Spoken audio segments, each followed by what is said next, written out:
याबाबतचा निर्णय घेणार आहे।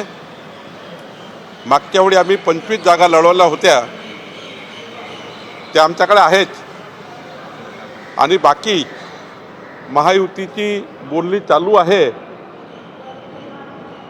आणि 7-8 जागेबद्दल पुन्हा एकदा चर्चा होईल आणि चर्चा करून आमचं केंद्रीय नेतृत्व अंतिम यादी प्रसारित करेल। लवकरच हा निर्णय होईल।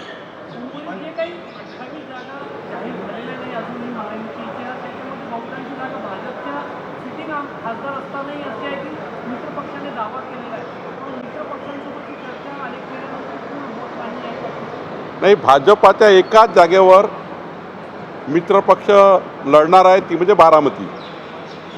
बाकी जागा तर आमच्याच त्या ठिकाणी आहे, सिटिंग आहे, त्यामुळं त्याचा प्रश्नच येत नाही।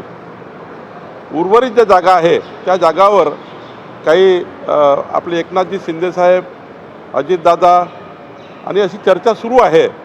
मला वाटतं जागा या सन्मानपूर्वक असतील, कुणी दुखावणार नाही या पद्धतीचं महायुतीचं समीकरण असेल आणि चांगल्या पद्धतीने महायुती समीकरण तयार करून येणाऱ्या लोकसभेमध्ये मोदीजींच्या नेतृत्वामध्ये 45+ जागा आत्मविश्वासाने आम्ही जिंकू।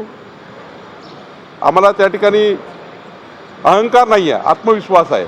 मला वाटतं महाराष्ट्राची जनता मोदीजींच्या विकसित भारताच्या गॅरंटीला साथ देईल असं मला वाटतं।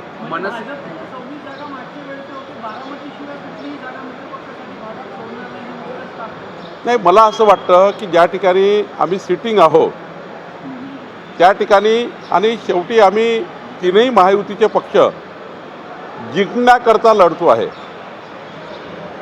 यावर 1-2 जागा मला माहिती नाही काय होईल, पण केंद्रीय पार्लमेंटरी बोर्ड आणि महायुतीचे आम्ही सर्व नेते बसू, महाराष्ट्रामध्ये आम्ही सर्व एकत्रित बसून आमचं वरिष्ठ नेतृत्व निर्णय करेल।